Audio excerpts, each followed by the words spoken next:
नमस्कार दोस्तों, मैं हूँ राज। आप देख रहे हैं हाईवे 33। तो चलें दोस्तों आज की कहानियों की सफ़र पर। दोस्तों ये कहानी है छत्तीसगढ़ से। ये कहानी है मोहित कुमार की, साल 2004 की। मोहित कुमार छत्तीसगढ़ में एक लकड़ी के कारखाने में काम करते थे, मजदूरी का। उनकी तमन्ना थी कि वो लकड़ी के कारीगर बने, मिस्त्री बने, लेकिन अभी असिस्टेंट के पद पर काम कर रहे थे। और अपने गांव से लगभग 150 किलोमीटर दूर शहर के किनारे वो लकड़ी का कारखाना था, और वहीं पर वो मेहनत मजदूरी करते थे। और उनका रहने का जो ठिकाना था ना, वहाँ से लगभग 2 किलोमीटर दूरी एक बस्ती थी जो रोड के किनारे ही थी। और उसी बस्ती में पहला ही घर अब मोहित कुमार का था। उसमें और भी लोग किराए पर रहते थे और मोहित कुमार भी उसी में रहते थे। मोहित कुमार वैसे बहुत ही मेहनत का इंसान थे। जो काम को ठान लेते थे तो जी जान से लग जाते थे, और इसलिए उनके कारखाने में अब इज्जत भी होती थी। जो कोई काम मेहनत मजदूरी का नहीं कर पाता था, वजन वाला काम, अब वो मोहित कुमार कर लेते थे। ताकत थी और टेक्निक भी थी। अब उनको एक तरह से लगता था कि यहाँ पर मैं कुछ दिन काम करूँ ना, तब मैं मिस्त्री तो ज़रूर बन सकता हूँ। और यही को उम्मीद थी कि उस जगह पर मोहित कुमार काम कर रहे थे।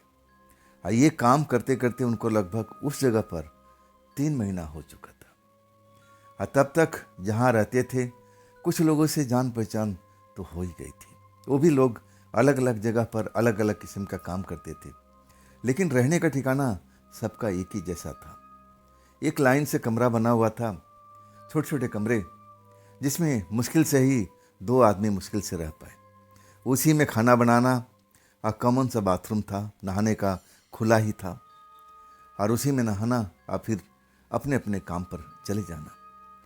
अब गरीब थे ना, अब उनके पास में इतना पैसा नहीं था कि कोई सही ढंग का कमरा ले सकते थे। अगर पैसा होता तो उस गरीब की बस्ती में क्यों रहते। वो जहाँ लकड़ी कारखाना था उसके दूसरी साइड में एक और बस्ती थी, लेकिन वो बस्ती थी थोड़ी महंगी।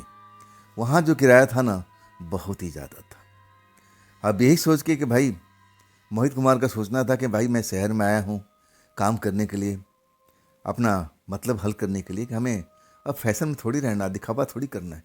किसके लिए? समय को पास करना है। और जो भी मैं मेहनत मजदूरी करके पैसा कमा रहा हूँ अपने परिवार को दूँ, और धीरे धीरे मेरी तरक्की होती जाएगी तो पैसा भी बढ़ जाएगा, अब फिर देखा जाएगा। अभी हमें कौन सा जल्दी है। उनका सोचना अपनी जगह पर बिल्कुल सही था। मोहित कुमार का अभी शादी भी नहीं हुई थी, अपना कोई विशेष कोई खर्चा भी नहीं था, ना वो ज़्यादा कुछ अब फिजूल खर्ची करते थे। बिल्कुल सीधे साधे इंसान थे, और नशे पानी से तो बिल्कुल दूरी रहते थे। अब उनके पास में उस टाइम में कोई साइकिल भी नहीं थी। वो 2 किलोमीटर का जो फासला था ना, वो रोड पर चल के, पैदल ही चल करके आते थे। कभी कभी उनके कॉलोनी का जो लोग कोई मिल जाता था, और अगर उसके पास में साइकिल होता था तो उससे लिफ्ट मांग लेते थे कि भैया मुझे भी छोड़ देना। साइकिल खुद चलाते थे और उसको बिठा लेते थे कि भाई आप मेहनत मत करना, मैं कर लूँगा। लेकिन वो साइकिल खरीद सकते थे, लेकिन घर में पैसे की दिक्कत थी, परेशानी थी, इसलिए वो इतना कष्ट सहते थे। अगर वो चाहते तो कभी का साइकिल खरीद लेते, लेकिन अपना शौक पूरा नहीं करते थे। अपने परिवार को अब कैसे देखा भला जाता है, उनमें कोई परिवार में कोई कमी ना रह जाए, परिवार कभी भूखे ना रहे, इस चीज़ को सोचते थे। खैर, उस रात की बात पर आते हैं जब मोहित कुमार ओवर टाइम लगा हुआ था, काम ज़रा तेजी चल रहा था। जब उनकी छुट्टी होती है ना, तो रात के करीब 10:30 बज जाता है।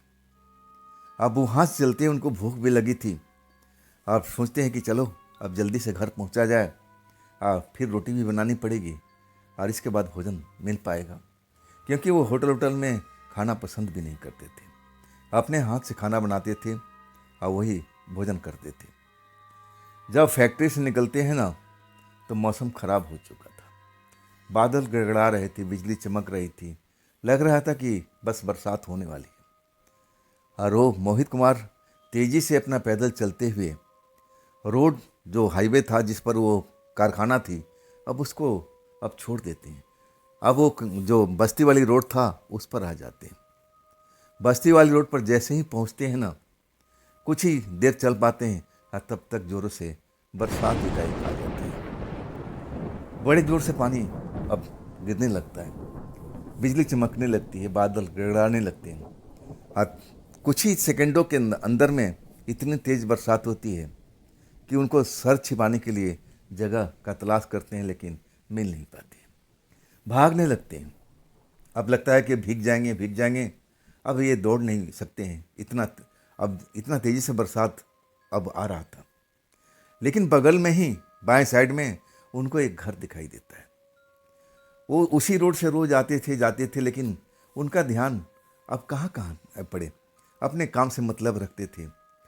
जब वो देखते हैं कि घर में रोशनी है, धुआं उठ रहा है, तो अब उसी घर की तरफ दौड़ पाते हैं, क्योंकि बिल्कुल रोड का किनारे पर ही था। अब बचाव का लिए अब वही घर उनको दिखता है। दरवाज़ा पर जा कर के अब कुंडी खड़खड़ा देती है कि दरवाज़ा खोलिए दरवाज़ा खोलिए। दरवाज़ा खुलता है। एक बुजुर्ग व्यक्ति दरवाजे से बाहर निकलता है। और तब तक बरसात जो थी ना, जोर पकड़ लिया था। जोर से बारिश होने लगी थी, बिजली चमक रही थी। ऐसा लग रहा था कि आसमान टूट पड़ा है। ये बरसात लगता है कि अब रुकेगी नहीं। ऐसी काली काली घटाएं हर तरफ दिखाई दे रही थी। और तब वो बुजुर्ग व्यक्ति कहता है कि हाँ बेटा, कुछ काम था, आपने दरवाज़ा खटखटाया। तो बारिश से तो आधा कपड़ा तो गीला हो चुका था मोहित का।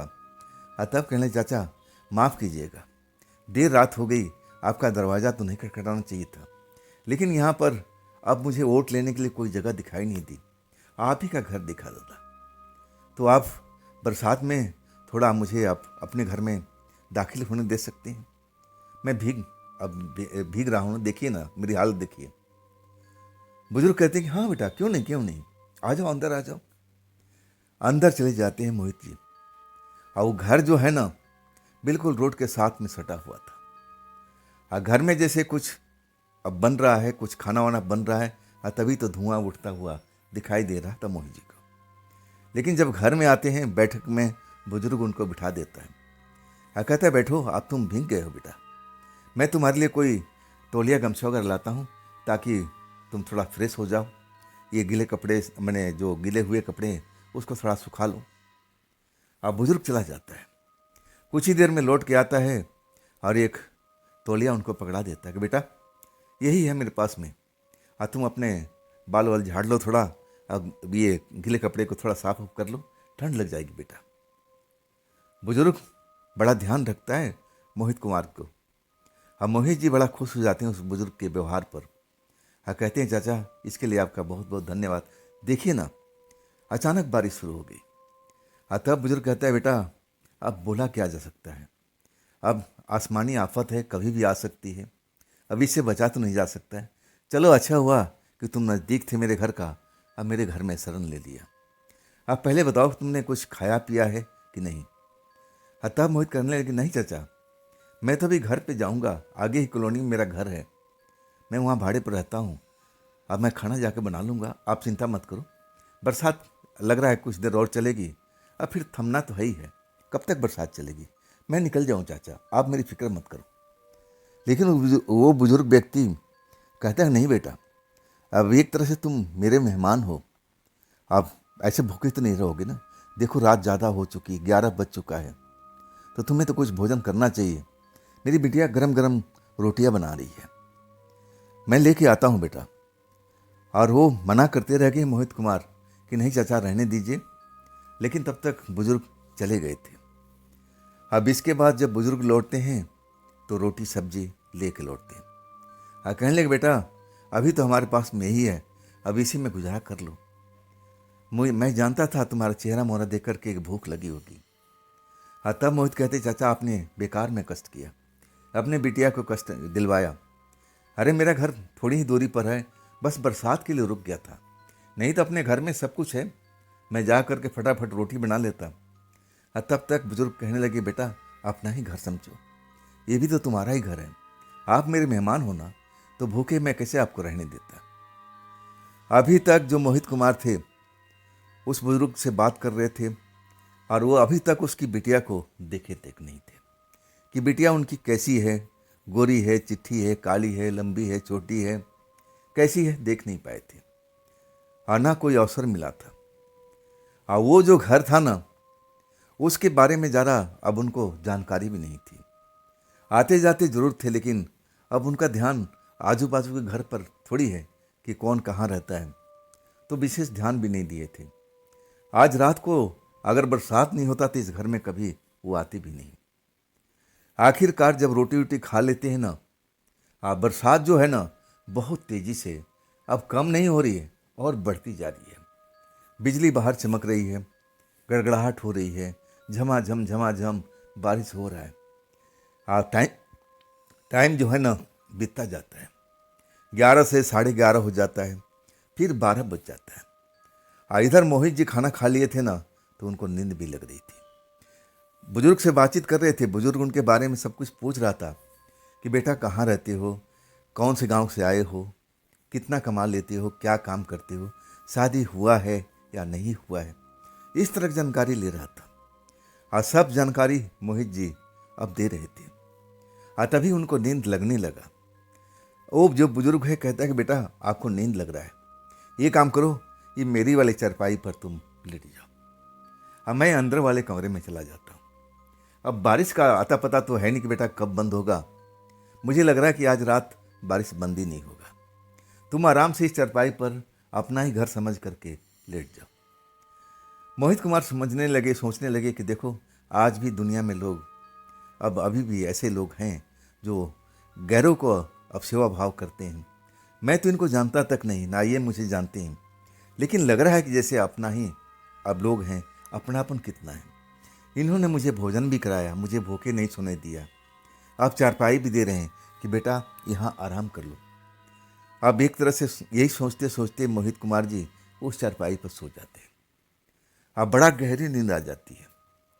गहरी नींद में अब एक तरह से उनको होश नहीं रहता है। दिन भर मेहनत मजदूरी करने वाले, लकड़ी कारखाने में काम करने, अब बड़े बड़े टहनी पेड़ इधर से उधर शिफ्ट करना, तो थकान तो हो ही जाती थी। गहरी नींद में चले जाते हैं।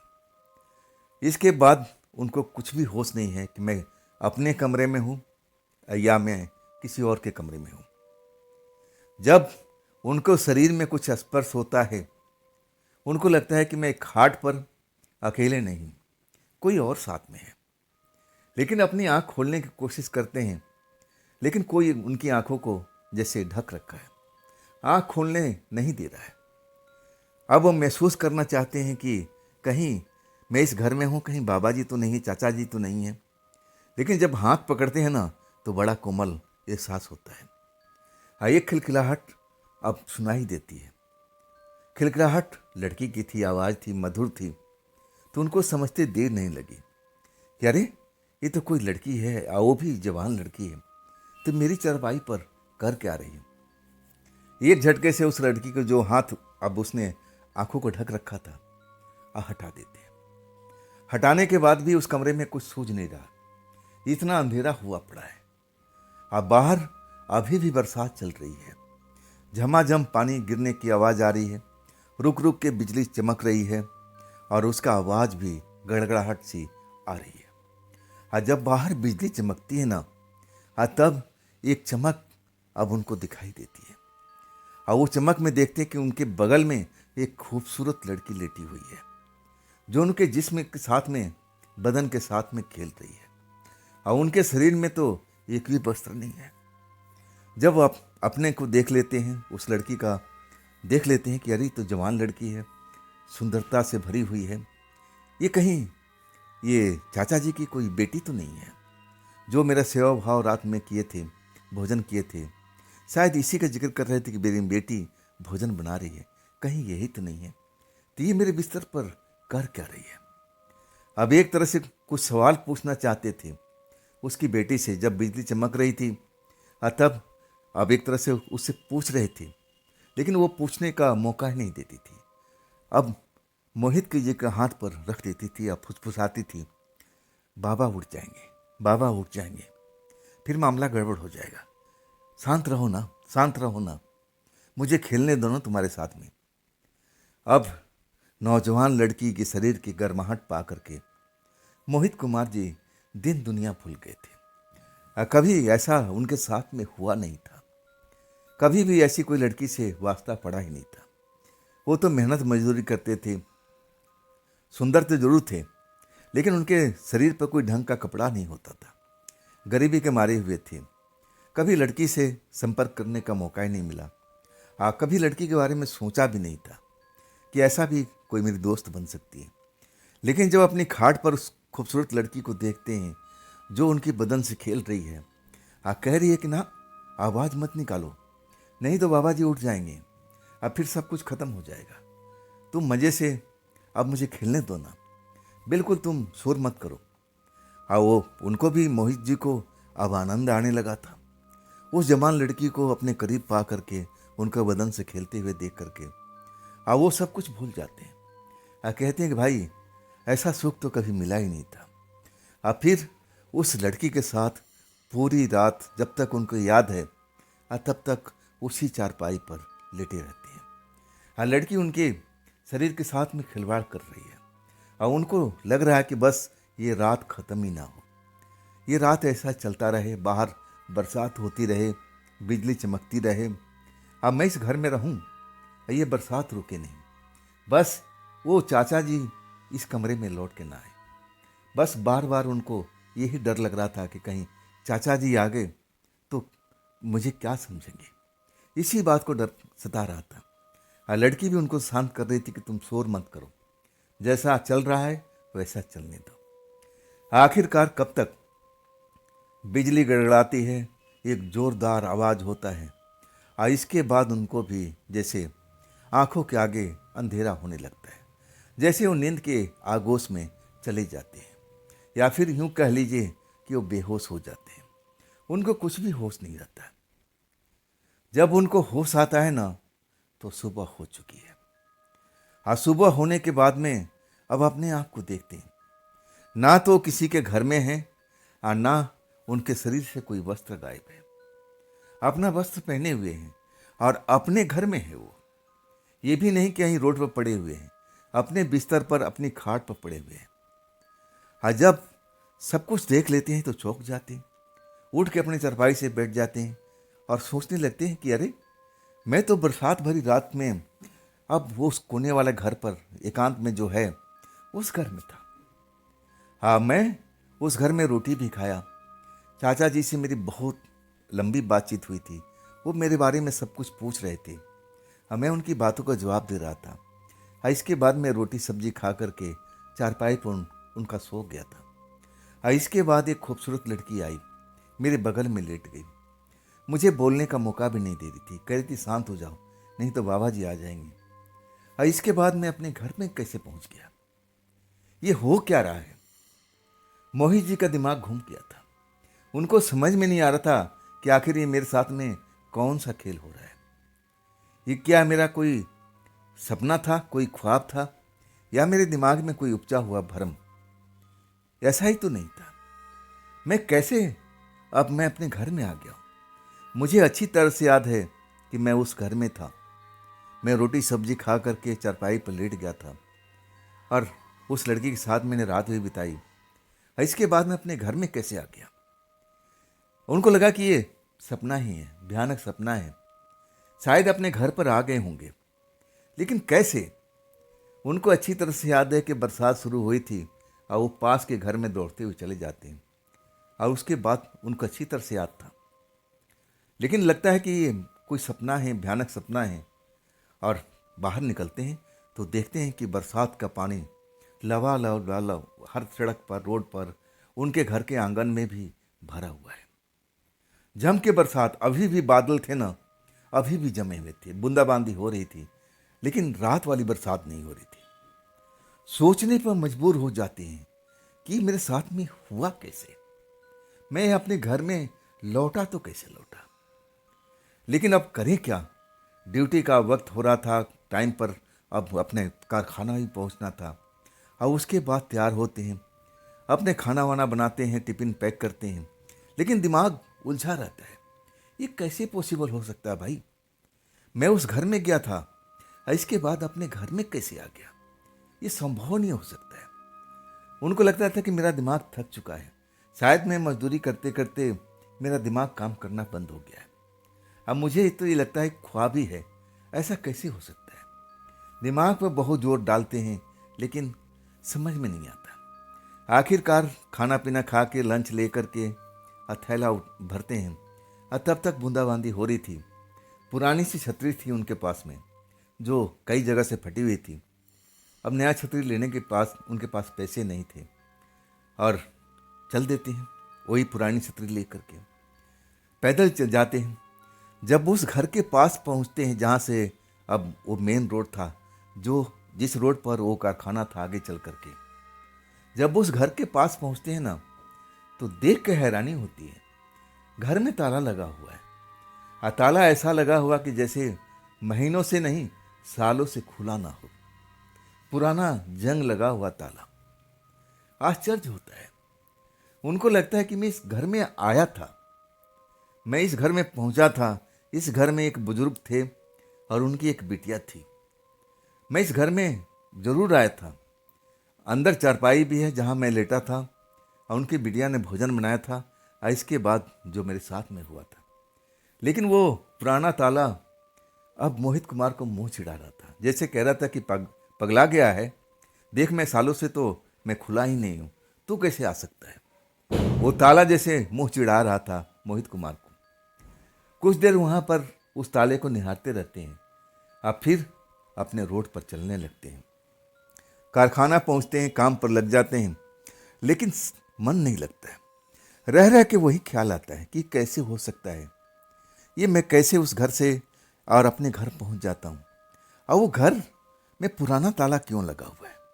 घर का हालत बाहर से देखने में लगता है कि वो दरवाजा काफी दिनों से खुला नहीं है। तो ये सब चल क्या रहा है? क्या हुआ था उस रात में मेरे साथ में? लेकिन काम तो करना ही था। आखिरकार काम करते करते उस बात को भूलने की कोशिश करते हैं और दिमाग से निकालने के, लेकिन निकलता नहीं है। लंच हो जाता है तो अपने साथियों के साथ बैठकर लंच करने लगते हैं, लेकिन दिमाग उलझन में था। सोच रहे थे, खाना खा रहे थे, निवाला तोड़ रहे थे। तभी उनका एक साथी कहता है कि मोहित, आज तेरे चेहरे पर बारह क्यों बजा हुआ है? तेरे चेहरे में वो कल वाली ताजगी नहीं है। तू तो लोगों से हंसी मजाक करता रहता था, आज इतना शांत क्यों बैठा हुआ है? तेरे दिमाग में चल क्या रहा दोस्त? तेरी तबीयत वगैरह सही है ना? मोहित को लगा कि ये बात अपने दोस्तों से शेयर करना चाहिए, लेकिन सोचने लगे कि अरे नहीं, छोड़ो, ये मैं बात बताऊंगा शायद उनको समझ में नहीं आएगा, आइए फिर कहीं मेरा मजाक न उड़ाने लगे। नहीं नहीं, बताने की जरूरत नहीं है। और अपने आप में अब एक तरह से चुप हो जाते हैं। मुस्कुरा के उनके दोस्तों से कहते हैं कि नहीं भाई, हाँ थोड़ा तबीयत मेरी खराब चल रही थी, बस इतनी सी बात है। दोस्त भी समझ जाते हैं कि हाँ भाई, मेहनत का काम यहाँ चलता है, तबीयत खराब ही हो गई होगी, कोई बड़ी बात नहीं। अब फिर लंच टाइम ख़त्म हो जाता, अपने काम में लग जाते हैं। और उस रात भी ओवर टाइम चल रही थी। और दिन में कितनी बार बरसात हो चुकी थी, और जब बरसात में बिजली चमकती थी ना, तो वो घटना उनको आंखों के सामने और तैरने लगता था कि ऐसे ही तो बिजली चमक रही थी, ऐसे ही तो बरसात हो रही थी और जब मैं उस घर में गया था। लेकिन ये दिन का टाइम था, बरसात तो बीच बीच में रुक जाती थी, लेकिन बादल छटते नहीं थे। आसमान में काले काले बादल लटके हुए दिखाई दे रहे थे और लग रहा था कि आज भी बरसात रुकेगी नहीं। ऐसा माहौल बना हुआ था बादलों का। आखिरकार ओवर टाइम करते करते रात का 10:30 बज जाता है और उस टाइम मौसम बिल्कुल शांत था। मतलब आसमान में बादल तो जरूर थे, लेकिन बारिश नहीं हो रही थी। और फिर अपने अपने घर की तरफ सब चल पड़ते हैं। जिनके पास साइकिल था और साइकिल लेके चल पड़े। और मोहित अपना पैदल जैसे हर रोज़ जाते थे, और आज उनको कोई लिफ्ट नहीं मिली थी, कोई साइकिल सवार उनको बिठाया नहीं था, तो अपनी छतरी, पुरानी छतरी हाथ में लिए हुए और चल देते हैं पैदल। उसी रोड पर जब पहुंचते हैं ना, और फिर अचानक से बारिश और फिर शुरू हो जाती है। तेज तेज हवाएं जोर जोर से जैसे आंधी तूफान आ जाता है। पुरानी छतरी काम में नहीं आती। आंधी तूफान में तो छतरी वैसे भी काम में नहीं आती। और आखिरकार इतनी ज़ोर से बारिश होने लगती है, बिजली चमकने लगती है, और तब तक उसी पुराने घर के पास में पहुंच जाते हैं। और कमाल की बात थी कि घर का दरवाज़ा खुला हुआ और वो बुजुर्ग व्यक्ति दरवाजे पर खड़ा हुआ और मोहित कुमार को घूर रहा है। जब मोहित कुमार को अब आंखों से आंखें मिलती है, तब बुजुर्ग मुस्कुराता है और कहते, बेटा जल्दी से आ जा, जल्दी से आ जाना, तो भीग जाएगा बेटा, जल्दी आ, जल्दी आ। बिना कुछ सोचे समझे मोहित कुमार जी उस घर की तरफ भाग लेते हैं और दरवाजे पे पहुंच करके और वो चाचा को देखते हैं जो कल रात उनको मिले हुए थे। ये कैसा संजोग है भाई, मैं तो कल रात यहाँ पर जरूर आया था, जैसे आज रात मैं यहाँ पहुँचा हूँ, और मैं अपने घर पे कैसे पहुँच गया था। मन में कई सवाल था, चाचा से बहुत कुछ पूछना था और बहुत कुछ समझना बाकी था। हाँ, वो चाचा लेकर के फिर उसी खाट पर उसको बिठाते हैं मोहित कुमार को। हाँ, कहते हैं, बेटा मौसम देखो ना, बिगड़ चुका है, ये बरसात लग रहा है कि काफ़ी दिन तक चलने वाली है। अच्छा हुआ तुम मुझे दिख गए, मैं तो दरवाज़ा खोल के बाहर ही निकला था। अब मैं ऐसे ही बस हवा पाने के लिए निकला था और तब तक तुम मुझे दिखाई दे दिए। अच्छा हुआ कि तुम भीगे नहीं बेटा, अंदर आ गए। अब बताओ तुम रोटी खाओगे ना? रोटी का नाम लेते ही फिर वो उनके मन में कल वाली घटना तैर जाती है। चाचा की तरफ देखने लगते हैं। हाँ, कहते हैं, चाचा रोटी तो मैं खा लूँगा, लेकिन मेरे मन में बहुत सारे सवाल हैं जो आप जवाब दे सकते हैं। चाचा मुस्कुराते हुए कहने लगे, हाँ बेटा पूछो, क्या पूछना चाहते हो? तब मोहित कुमार एक एक सवाल दोहराते हैं कि चाचा कल मैं यहाँ पर आपके साथ में आया था ना, हमें आपके घर में इसी चारपाई पर रोटी आपने खिलाया था और मैं इसी चारपाई पर लेट गया था। चाचा कहने लगे, हाँ इसमें कौन सी बड़ी बात है, तुम इसी चारपाई पर लेटे थे, मैं थाली लेकर आया था जिसमें रोटी सब्जी थी, मैं तुम्हें खिलाया भी, तुम उस चारपाई पर आराम भी किए, और तुम जब बारिश बंद हो गया तो तुम उठ के बैठ गए थे। तब रात के 2 बज रहे थे, मैं तुम्हें मना भी कर रहा था कि बेटा देखो मौसम ठीक नहीं है, अब अपने घर जाओगे रास्ते में भीग जाओगे, लेकिन तुमने नहीं माना। कहने लगे, चाचा मैं चला जाऊंगा। तुम चले गए बेटा, इतनी सी तो बात थी, और कुछ पूछना है? सही में मोहित का दिमाग चकरा गया था। ऐसे कैसे हो सकता है भाई, और वो जवान लड़की कहीं कहाँ गई, चाचा की बिटिया कहाँ गई, वो तो नज़र नहीं आ रही है इस कहानी में कहीं पर भी, जैसे चाचा बता रहे हैं। मुझे अच्छी तरह से याद थे कि मेरे बिस्तर पर आकर के मेरी जिस्म से खेल रही थी, मेरे शरीर का अंगों से खेल रही थी। ये तो बात बताया नहीं, क्या उनको ये सूझा नहीं था, ये दिखा नहीं था, उनकी बिटिया नहीं दिखी थी? लेकिन ये बात उनकी जुबान तक आती नहीं है, कैसे आए भाई? शर्मीले युवक थे और अपने दिल में सारी बातें रख ली। कहने लगे, चाचा मैं गया था, 2 बजे रात को उठ करके मैं खुद गया था अपने घर। तब चाचा कहने लगे कि हाँ बेटा तुम गए थे, मैं तुम्हें तो रोका काफ़ी देर तक, लेकिन तुम रुके नहीं कि नहीं चाचा मैं अपने घर पहुंच जाऊंगा, कल मुझे ड्यूटी भी जाना है तो लेट हो जाएगा। तब मैंने अब छोड़ दिया कि जाओ, निकल जाओ आप। तुम आराम से निकल गए थे, उस टाइम बारिश भी नहीं हो रही थी। मोहित जब पूरी बात समझते हैं, सोचने लगते हैं कि ऐसा कैसे हो सकता है भाई। तब तक चाचा कहते हैं, बेटा रोटी खाओगे ना, बिटिया गरम गरम फुलके बनाई है। कुछ बोलती नहीं है मोहित, दिमाग तो जैसे सुन्न हो चुका है। तब तक चाचा कमरे से बाहर निकल जाते हैं। जब लौटते हैं तो कल वाली ही रोटी जैसी और वैसी सब्जी थाली में लेकर लौटते हैं। मोहित को हाथों में पकड़ा देते हैं कि बेटा भोजन कर लो, भोजन कर लो, बारिश का कोई भरोसा नहीं कब तक चलेगी, हो सकता है कि आज भी तुम्हें रुकना पड़े। ना चाहते हुए भी मोहित उस रोटी को खाते हैं और इसके बाद जैसे ही भोजन कर लेते हैं नींद आने लगती है। चाचा से कहते हैं कि चाचा आज मुझे नींद लग रही है। चाचा कहते हैं कि बेटा भोजन करने के बाद नींद लग ही जाता है, तुम मेहनत का इंसान हो तो ये तो ज़रूरी है कि तुम्हें नींद आए, लेट जाओ, अपना ही घर समझो, मैं दूसरे कमरे में चला जाता हूँ।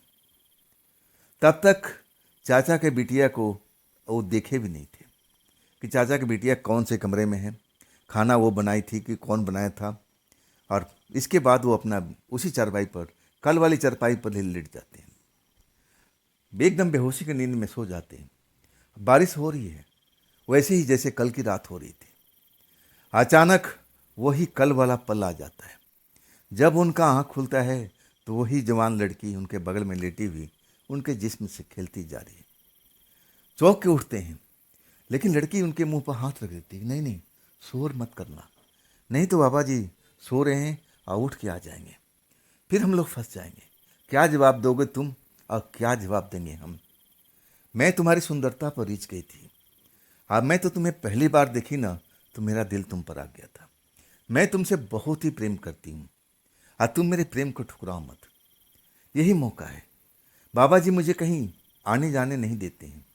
हाँ, मैं तो एक जवान पुरुष की तलाश में थी। मैं प्यार के लिए तरस गई थी, लेकिन बाबा जी मुझ पर कड़ी निगाह रखते थे, मुझे इस घर से बाहर जाने ही नहीं देते। और आखिरकार तुम मेरे घर में पहले पुरुष हो जो मेरे घर में प्रवेश किए। अब मैं अपने आप को रोक नहीं पाई। अब ये मौका हाथ से जाने मत दो। जब ये सुनते हैं मोहित कुमार तो उस लड़की की बातों में आ जाते। और वो लड़की इतनी खूबसूरत थी कि उनका भी दिल आ जाता है। और कहते हैं कि ऐसा कैसे चलेगा, अगर बाबा जी जान गए ना तो तुम्हारी खैर है ना तो मेरी खैर है। और तब लड़की कहती कि मैं बाबा जी को मना लूँगी, मैं बाबा जी को मना लूँगी, अब ये खेल चलने दो। अब इसके बाद वैसी ही रात भर खेल चलता है, जहाँ तक मोहित जी को याद है। अब फिर ऐसा ही बिजली चमकती है, जोर जोर से गड़गड़ाहट होती है।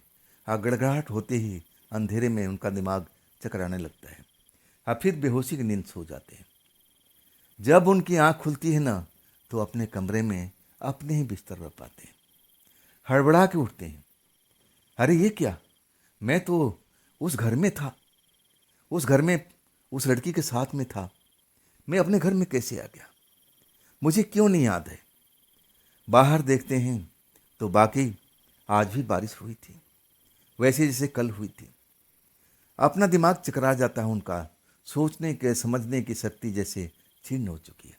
ये मेरे साथ में हो क्या रहा है? आखिरकार अब अपना मन को समझाते हैं कि मैं कोई बीमारी से ग्रसित तो नहीं हो गया है। क्या मुझे कोई ऐसा बीमारी आ गया है?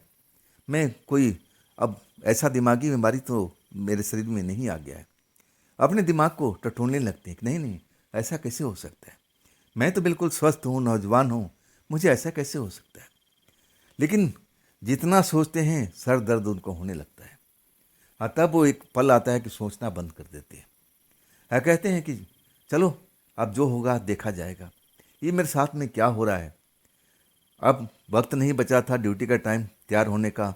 अब फिर अपनी तैयारी करते हैं, खाना वाना बनाने के बाद में खाना वाना पैक करके और फिर अपनी पुरानी छतरी लेते हैं और चल पड़ते हैं। मौसम साफ था लेकिन बादल जमे हुए थे। अब बरसात का टाइम था तो ऐसा होना ही था। आखिरकार पैदल चलते हुए उस दरवाजे पे पहुंचते हैं, रोड के किनारे उस घर पर। और जब देखते हैं तो उसमें वही जंग लगा हुआ ताला लगा हुआ है। ताला उनका मुंह फिर आज चिढ़ा रहा है। और उस ताले को देख करके मन ही मन अब एक तरह से समझने की कोशिश करते हैं कि ये क्या हो रहा है मेरे साथ में। जब मैं रात में आया था तो बुजुर्ग व्यक्ति दरवाजे के बाहर खड़ा था, और पिछली रात को तो मैं खुद ही इस दरवाजे को ठकठकाया था। घर में धुआं निकल रहा था, जैसे खाना बन रहा था। तो ये सब हो क्या रहा है? आखिरकार ये लोग सुबह में दिखाई क्यों नहीं देते? कहाँ कहाँ चले जाते हैं? बड़ा सोचने के समझने की कोशिश करते हैं, लेकिन समझ में कुछ भी नहीं आता है। आखिरकार ड्यूटी का टाइम होता है, अपने चले जाते हैं काम धंधे पर, लकड़ी के कारखाने पर। वही लंच होता है तो उनका वही साथी आज भी उसी घटना के बारे में सोचते रहते हैं। और वही साथी टोकता है कि तबीयत तुम्हारी सही नहीं है क्या मोहित, आज भी तुम उदास हो। और तब मोहित अब झूठी बातें बोल देते हैं कि हाँ मेरी तबीयत कुछ ठीक नहीं दोस्त। और तब कहता है भाई तुम डॉक्टर को दिखाओ। कहते हैं हाँ हाँ दिखाऊंगा दिखाऊंगा। अपने दोस्तों को टाल देते हैं, कुछ बताते नहीं हैं। एक बार मन तो किया था कि एक कहानी, ये घटना को अपने दोस्तों को शेयर करूं, लेकिन कहीं उन पर ही मजाक का पात्र ना बन जाओ, वो लोग मुझे हंसी मजाक का पात्र ना समझ लें। और यही सोच समझ करके कुछ बताते नहीं। अब तीसरी रात होती है। तीसरी रात को बरसात नहीं होती है, ओवर टाइम जरूर हुई। और फिर 10:30 बजे के आसपास फिर उसी रास्ते से चल देते हैं। जब उस जगह पर पहुंचते हैं ना, तो दरवाज़ा बिल्कुल बंद हुआ पड़ा है। दरवाजे के पास पहुंचते हैं, वहाँ अंधेरा है। हाँ, आसमान में ज़रूर बादल थे, बिजली चमक रही थी। जब बिजली चमकती है ना, तो देखते हैं कि वही पुराना जंग लगा हुआ ताला उस घर में लगा हुआ है। मतलब वो जैसा ताला सुबह में लगा हुआ था, वैसे ही ताला था। उसमें कोई वो नहीं था कि दरवाज़ा खुला हुआ हो या ताला खुला हुआ हो, ऐसी कोई बात ही नहीं। कुछ देर वहाँ खड़ा होने के बाद जब उनको कोई दिखाई नहीं देता, ना ताला खुला हुआ नज़र आता है, तब अपने रास्ते पर चल देते हैं। घर पहुँचते हैं। घर पहुँचने के बाद में वही सब दिमाग में चलता रहता है कि आज वो घर क्यों खुला हुआ नहीं था, आज बरसात नहीं हुई इसी वजह से। मन में कई सवाल था, लेकिन जवाब कुछ भी नहीं था। आज जितना सोचने की कोशिश करते हैं ना, सर भारी हो जाता था, सर दर्द से फटने लगता था। और तब उनको लगता था कि नहीं, अब ज़्यादा सोचूंगा तो कहीं पागल ना हो जाऊं। छोड़ते हैं, जो हो गया, अब कैसे हो गया कुछ भी मालूम नहीं। लेकिन उसकी वो लड़की का चेहरा अब उनको अच्छी तरह से याद था।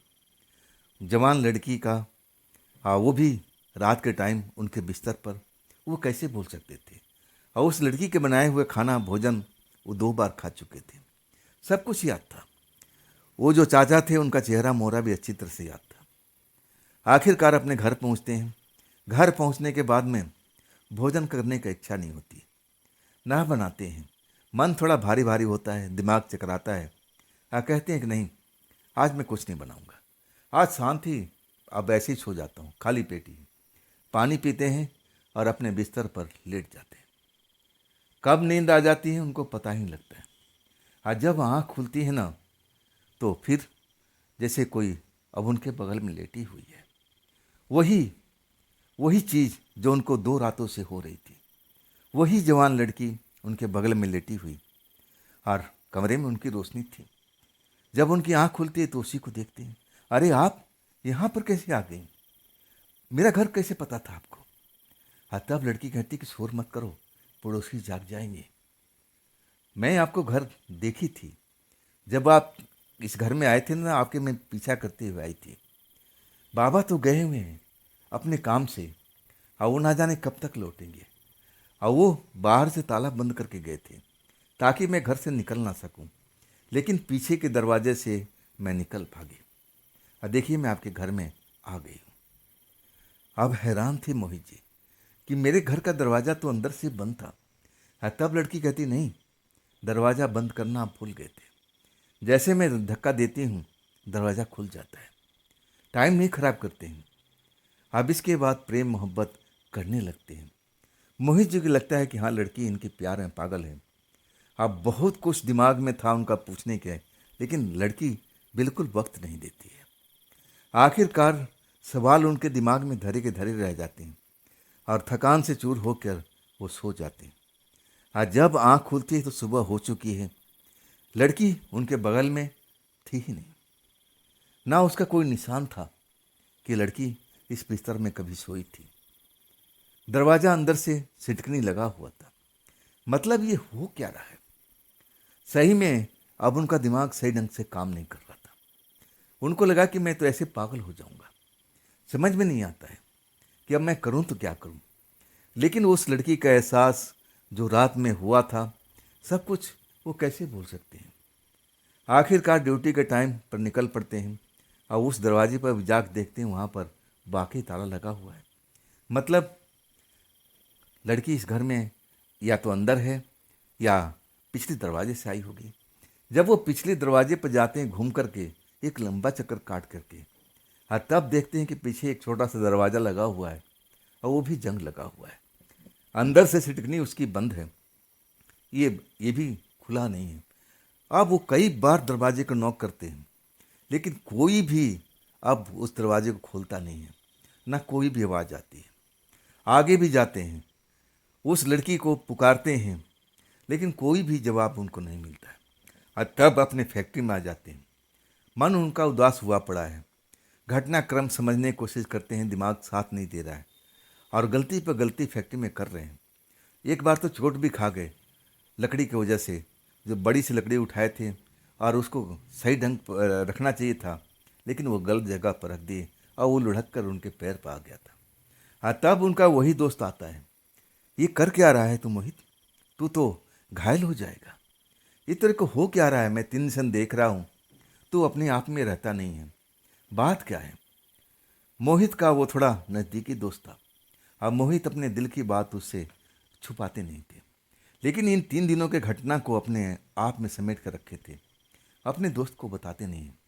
लेकिन जब दोस्त उनको कुरेद कुरेद के पूछने लगता है कि मोहित, कोई बात हुई तेरे साथ में, कोई बात घटी है तो मुझे बताना, मैं तेरा दोस्त हूँ ना, मैं किसी को थोड़ी बताऊंगा।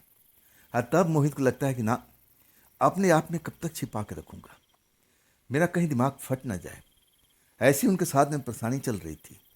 लगता था कि दिमाग चक्कर खा रहा है। तब कोई भी बात छिपाते नहीं है, सब बात को अपने दोस्त को बता देते हैं। जैसे ही बताते हैं ना, उनका दोस्त उनको घूर कर देखने लगता है। कब से चल रहा है ये? 3 दिन से? तू 3 दिन से मुझे बताया तक नहीं, तुझे नहीं पता था उस घर के बारे में? उनका दोस्त उनको डांटते हुए पूछ रहा है, तुझे नहीं मालूम था जिस कोने के घर की बात कर रहा है? अब मोहित कुमार कहते हैं कि नहीं भाई, मुझे तो अब कुछ भी मालूम नहीं है। तुम्हें भी पता है कि मैं नया नया हूँ इस जगह पर। तुमने तो कुछ भी नहीं बताया था। ऐसे क्या था घर में? उसमें क्या है उसमें घर में? तब उनका दोस्त बताने लगा कि दोस्त, वो घर हॉन्टेड है। वहाँ पर बहुत साल पहले एक पिता एक पुत्री रहते थे, और वहाँ पर लोग कहते हैं कि थोड़ी दूरी पर शमशान है। और उस शमशान से उनके घर का क्या कनेक्शन था? कई लोगों का कहना था कि वो जो चाचा थे, जिसको तुम चाचा बता रहे हो, वो एक तांत्रिक थे और वो साधना किया करते थे। इसीलिए वो वहाँ पर वो नज़दीक में घर बनवाए थे, ज़मीन खरीद करके, ताकि उनको शमशान में आने जाने में कोई परेशानी न हो। और उस तंत्र साधना में अपनी लड़की को भी साथ में ले रखा था। दोनों लोग अब शमशान में रात में जाते थे, तंत्र साधना करते थे, ना जाने ऐसी कौन सी शक्ति पाने की कोशिश कर रहे थे। और एक रात ऐसा उनके साथ में होता है कि वही तंत्र साधना उनकी जान के दुश्मन बन जाता है। ये कहानी बहुत पुरानी है, लेकिन आज भी तुम पुराने लोग से पूछोगे ना, तो वो बता देंगे कि आखिर उनके साथ में क्या हुआ है। वो अपने घर में आते हैं। अब इसके बाद दोनों में से कोई भी जिंदा बचता नहीं है, दोनों लोग मारे जाते हैं। लोगों का कहना है कि जो शमशान का साधना वगैरह किया करते थे, उनसे कोई गलती हो गई थी और वो मंत्र या जो भी साधना करते थे उल्टा पड़ गया था। इसी वजह से उन दोनों की जान गई थी। अब उसके बाद में भी उस घर में जब लोग रात को गुजरते थे ना उस सड़क से, तो बाप बेटी सड़क के किनारे घूमते हुए नजर आते थे। लोगों को आकर्षित करते थे, बुलाते थे। लोग बहुत जानते थे कि ये तो मरे हुए हैं, इनको तो काफ़ी दिन मरे हुए हो चुका, ये लोग बाहर कैसे दिखाई देते? तब लगा कि ये बाप बेटी दोनों के दोनों प्रेत आत्मा बन गई। कुछ दिनों तक दिखाई दिए थे लोगों को, लेकिन जब बस्ती वालों को लगा कि मामला ठीक नहीं है, तब एक बड़े तांत्रिक को बुला करके उस घर को बंधवा देते हैं। तंत्र मंत्र से उस घर को बांध करके तब कहते हैं कि अब यहाँ पर उनकी आत्मा या तो घर के अंदर में रहेगी या बाहर होगी, तो इस घर के अंदर प्रवेश नहीं कर पाएगी और ना किसी को तंग करेगी। ऐसा ही कई सालों तक हुआ। तब लोगों को वो आत्माएं दिखाई नहीं दी, लेकिन कुछ सालों के बाद में कई लोगों का दावा था कि उनकी आत्माएं रोड पर दरवाजे के पास में, उसी घर के दरवाजे पर कभी कभी दिखाई देती थी। लेकिन जब तुमने बताया ना, तो मैं समझ गया, उनकी आत्मा आज भी उसके घर में है। अच्छा हुआ कि तुम जिंदा हो, अभी तक तुम्हारे साथ में कुछ बुरा नहीं हुआ है। लेकिन तुमने 3 दिन तक ये अपने अंदर समेट कर रखा, तुमने ठीक नहीं किया। मैं तुम्हें लेके चलता हूँ तंत्र मंत्र वाल के पास में। आखिरकार अपने साथी को यानी मोहित कुमार को लेकर के नौजवान लड़का एक मंदिर के पास में जाता है। मंदिर वाले ने कहता है कि हाँ, इन पर कुछ असर है, लेकिन इतना असर नहीं है। अगर तुम सही वक्त पर नहीं लाते, यानी देर कर देते, कुछ दिन और लाने में अब देरी करते, तो हो सकता है ये दोस्त तुम्हारा उनके चंगुल में आ जाता, अब फिर बचाना मुश्किल हो जाता। हाँ, तब मोहित कुमार अब उस जो प्रेत है चाचा प्रेत और उनकी बेटी प्रेतनी चंगुल से आज़ाद होते हैं। और इसके बाद मोहित कुमार उस जगह को छोड़ करके अपने गांव लौट जाते हैं और अपने गांव में ही आसपास में मेहनत मजदूरी करने लगते हैं। आप फिर कसम खा लेते हैं कि मैं उस कारखाने में तो भूल कर नहीं जाऊंगा। तो दोस्तों, ये थी मोहित कुमार जी की कहानी। ये कहानी आपको कैसी लगी कमेंट में ज़रूर बताइएगा। और दोस्तों, अगर आपके पास भी ऐसी कोई घटना है जो आप मुझे बताना चाहते हो तो आप मुझे इंस्टाग्राम पर मेरे व्हाट्सएप नंबर पर अपनी कहानी को, अपनी आप बीती को ज़रूर शेयर कीजिएगा। और दोस्तों, ये भी चैनल आप ही का है, तो इसको भी अपना प्यार दीजिए, लाइक कीजिए, शेयर कीजिए और हाइप का बटन ज़रूर दबाइएगा। फिर दोस्तों, कल मिलते हैं ना इसी चैनल पर, इसी टाइम पर। आप लोग अपना ख्याल रखिएगा। नमस्कार।